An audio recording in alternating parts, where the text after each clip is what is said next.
সম্মানিত উপস্থিতি, শাবান মাস এমন একটি মাস, এটি একটি গুরুত্বপূর্ণ মাস। রমজান মাসের আগে এটা একটি প্রস্তুতিমূলক মাস।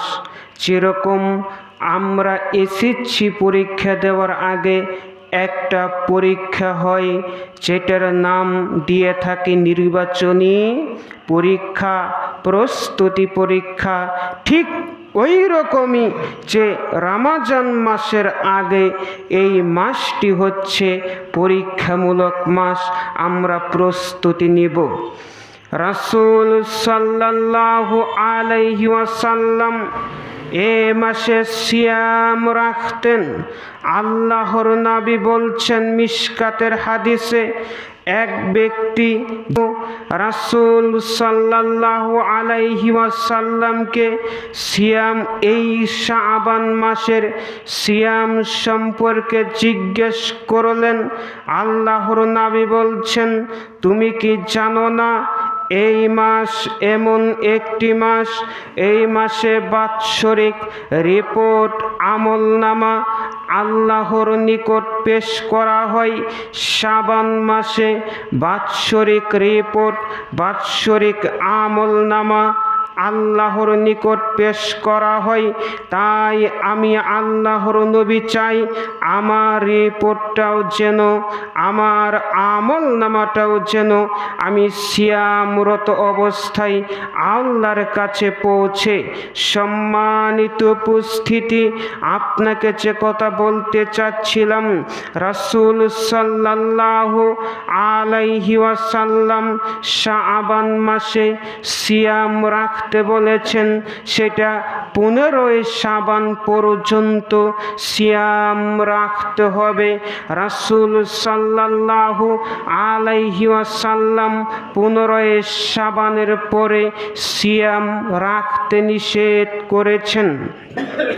সম্মানিত উপস্থিতি, কিন্তু আমরা রাসূল সাল্লাল্লাহু আলাইহি ওয়াসাল্লামের সুন্নাতকে অপমান করে, আমরা তার নীতিকে বাতিল করে, আমরা তাকে অপেক্ষা করে আমরা নিজেরা ফজিলত তৈরি করেছি।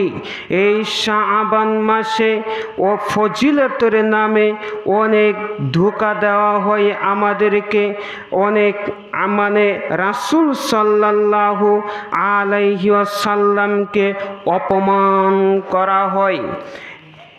এই রাত্রিতে, শাবান মাসে রাত্রিতে যারা ফজিলতের আশায় যারা আমল করে, তারা একটি আয়াত পেশ করে, একটি দলিল পেশ করে, সূরা দুখানের একটি আয়াত পেশ করে তারা বলছে যে আল্লাহ তাআলা বলেছেন, ইন্না আনজালনাহু ফি লাইলাতিন মুবারাকা, অবশ্যই কোরআন নাজিল করেছি বরকতময়, এমন বরকতময় রাত্রিতে, এমন রাত্রিতে কোরআন নাজিল করা হয়েছে যে রাত্রিটা হলো বরকতময়।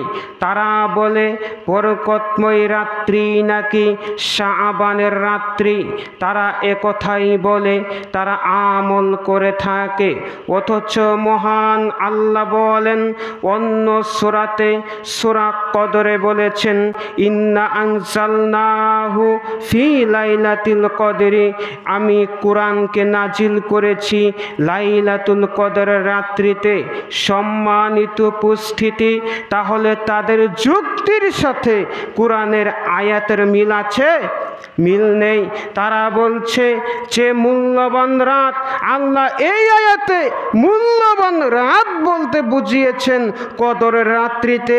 রাসূল সাল্লাল্লাহু আলাইহি ওয়াসাল্লাম বলেন, যে ব্যক্তি ঈমানের সাথে সওয়াবের আশায়, যে ব্যক্তি কদরের রাত্রি ইবাদতে কাটাবে, গুফিরা লাহু মা তাকদ্দামা মিন যানবি, তার পূর্বের যত পাপ আছে, তার পূর্বের যত গুনাহ আছে, আল্লাহ ক্ষমা করে দিবেন, একথা রাসূল সাল্লাল্লাহু আলাইহি ওয়াসাল্লাম বলেছেন। এখন আমরা দুইটা দলিল পেলাম যে এই রাতটি হচ্ছে শাবানের 15 রাত নয়, মধ্য শাবানের রাত নয়, বরং এই রাত বলতে বুঝিয়েছে কদরের রাতকে বুঝিয়েছে। সম্মানিত উপস্থিতি, এখন আমরা তো বুঝলাম কদরের রাত্রিতে কুরআন নাজিল হয়েছে। এখন আমরা কিভাবে বুঝব যে কদরের রাত্রিটি হচ্ছে রমজান মাস নাকি শাওয়াল মাস নাকি শাবান মাস? আমাদেরকে মাস চিহ্নিত করতে হবে। সে কারণে মহান আল্লাহ সূরা বাকারা 185 নম্বর আয়াতে বলছেন, শাহরু রমাদান আল্লাযী উনজিলা ফীহিল কুরআন, আমি কুরআনকে এমন একটি মাসে নাজিল করেছি। আল্লাহ তাআলা বলেন, আমি কুরআনকে নাজিল করেছি বরকতময় মাসে, রহমতের মাসে, সেটি হলো রমজান মাস। তার মানে তারা যে প্রথম যুক্তিতে তারা হেরে গেল কুরআনের কাছে। কেননা কুরআন নাজিল হয়েছে বরকতময় রাত্রিতে, একথা সত্য, কিন্তু এই অর্থ শাবান মাসের 15 রাত্রিতে, মধ্যম শাবানের রাত্রিতে নয়, বরং লাইলাতুল কদরের রাত্রিতে মহান আল্লাহ কুরআন নাজিল করেছেন। সম্মানিত উপস্থিতি, এই রাত্রিতে তারা আরেকটি যে বড়জনীয় কাজগুলি আমি আপনার সামনে পেশ করেছি, আরেকটি কাজ তারা করে থাকে। তারা আয়াত পেশ করে বলে থাকে, এই রাত্রিতে অনেক রুহু মৃত ব্যক্তিদের রুহু দুনিয়াতে আসেন তাদের আত্মীয়দের সাথে দেখা করে। তাই এদেশের মাটিতে এদেশে যারা বিধবা মহিলারা আছেন, তারা ওই রাত্রিতে তারা ঘুমিয়ে থাকেন না, তারা অনেক জেগে থাকেন, খানা রেখে দেন। তারা আশা করে যে তার স্বামী মারা গিয়েছে, তাদের আত্মীয় স্বজন আজকে রাতে আসবে, খানা দানা করবে, তাদের আত্মা আসবে, একথা তারা বলে। এটাও কিন্তু তারা কুরআনের আয়াত দিয়ে অপব্যাখ্যা করে তারা বুঝাচ্ছে। তারা বলছে যে সূরা কদরে আল্লাহ বলেছেন যে ইন্না আনজালনাহু ফি লাইলাতুল কদরি খায়রুম মিন আলফি শাহর তানাজ্জালু মালাইকাতু ওয়ার রূহু। এখানে তারা বুঝিয়েছে, তারা বলে যে আল্লাহই তো বলেছেন ওই রাত্রিতে রূহ নাজিল হচ্ছে। কিন্তু সম্মানিত উপস্থিতি, এই রূহ অর্থ মহান আল্লাহ কাকে বুঝিয়েছেন আমাদেরকে কুরআনের ভাষায়, তাফসীরের ভাষায় বুঝতে হবে। এই রূহ অর্থ বুঝিয়েছেন জিবরাইল আমিন। এই রাত্রিতে জিবরাইল আমিন নেমে আসেন ফেরেশতাদের নিয়ে। তার মায়াত্রা আসেন না, তারা আসেন না, আসে জিবরাইল আমিন রাত্রিতে কি করে অবতরণ করে ফেরেশতাদেরকে নিয়ে। এটা রূহ অর্থ বুঝিয়েছেন জিবরাইল আলাইহিস সালাতু ওয়াস সালামকে। সম্মানিত উপস্থিতি, এই রাতে তাজবি তাহলিল করা হয়। এই শাবানের মধ্যম রাত্রিতে তাজবি তাহলিল করা হয়, জিকির আজকার করা হয়, খানার আয়োজন করা হয়, অনেক বিদআতমূলক কাজ করা হয়। এর আগে আমরা জেনেছি কোনো বিদআতমূলক কাজ নেকির আশায় করলে, যে কোনো কাজ নেকির আশায় করলে বিদআত হবে। যে কাজ রাসূল সাল্লাল্লাহু আলাইহি ওয়াসাল্লাম করেননি। এই রাত্রিতে তারা কি করছে?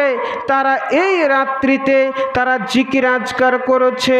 তারা একটি হাদিস পেশ করে যে শাবানের 15 শাবান এই রাত্রিতে নাকি আল্লাহ নিচের আসমানে অবতীর্ণ হন। যে হাদিসটি পেশ করে শুধু শাবানকে কেন্দ্র করে, এই হাদিসটি মাউদু, এই হাদিসটি জাল। কিন্তু রাসূল সাল্লাল্লাহু আলাইহি ওয়াসাল্লাম বলেন, মহান আল্লাহ প্রত্যেক রাতে মধ্যরাতে রাতে তৃতীয়াংশে আল্লাহ নিচের আসমানে নেমে আসেন, অতঃপর বলে থাকেন, কে আসো আমাকে ডাকো, আমি তোমার ডাকে সাড়া দিব। সম্মানিত উপস্থিতি, কিন্তু তার মানে এই অত্র হাদিস দ্বারা বোঝা গেল আল্লাহ শুধু 15 শাবানেই নিচের আসমানে অবতীর্ণ হন না, বরং প্রত্যেক রাতেই নিচের আসমানে অবতীর্ণ হন। সম্মানিত উপস্থিতি, তারপরে এই রাত্রিতে কেন্দ্র করে আরও অনেক বিদআত করা হয়। তার একটি হলো, দেখিবেন এদিকে আছে কিনা আমি জানি না, কিন্তু দেখিবেন অনেক জায়গায় হালুয়া রুটি রান্না করে খাওয়া হয় কি হয় না? শাবানে হালুয়া রুটি রান্না করে খাওয়া হয়। এই কথাটা হাস্যকর। আমি যখন বই পড়লাম তখন আমার কাছে এমন হাস্যকর বিষয় মনে হলো যে হ্যাঁ, তারা হালুয়া রুটি খাচ্ছে, তাদেরকে যদি বলা হয়, কে গো তোমরা কেন হালুয়া রুটি খাচ্ছ, তখন তারা বলে যে আল্লাহর নবীর দান মুবারক শহীদ হয়েছিল, এ কারণে খাচ্ছি। আল্লাহর নবী দাঁতের ব্যথায় তিনি নরম খাবার খেতে পারতেন না, তাই আমরা ওই ব্যথাকে অনুভব করে আমরাও আজকে খাচ্ছি, এ কথা বলে তারা যুক্তি পেশ করে। কিন্তু তারা কি জানে যে তারা যে মানছে এটা আল্লাহর নবীর দান মুবারক শহীদ হয়েছে আপনার উহুদের যুদ্ধে। কিসের যুদ্ধে? উহুদের যুদ্ধে। এখন আমাদের জানতে হবে উহুদের যুদ্ধ কয় তারিখে হয়েছিল, কি মাসে হয়েছিল। দেখেন তারা কিন্তু এটাতেও হেরে যাবে। উহুদের যুদ্ধ হয়েছিল আপনার শাওয়াল মাসে তথা রমজান মাসের পরের মাসে 11 তারিখ শনিবার সকালবেলায়।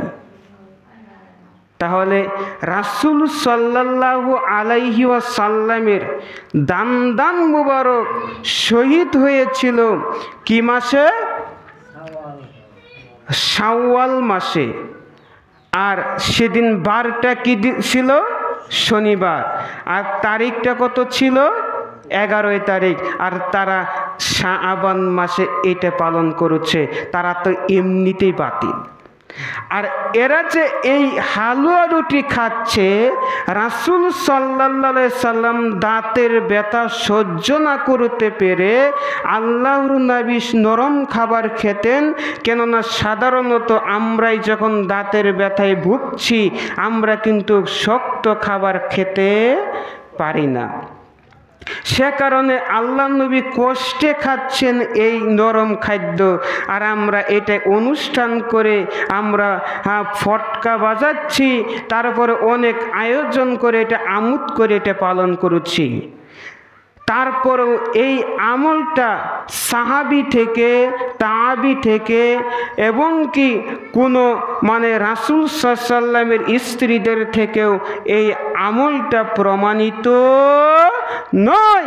তাই আমরা এই আমলগুলো থেকে, এটা জাল আমল, ভ্রান্ত আমল, এই আমলগুলো থেকে আমরা বিরত থাকব ইনশাআল্লাহ। কিন্তু শাবান মাসে আমাদেরকে যা বেশি বেশি করতে হবে তা হচ্ছে বেশি বেশি সিয়াম রাখতে হবে। কেননা আমরা রমজান মাসে সিয়াম রাখি, শাবান মাসে সিয়াম রাখলে একটা প্রস্তুতি হয়, একটা প্রশিক্ষণ হয়।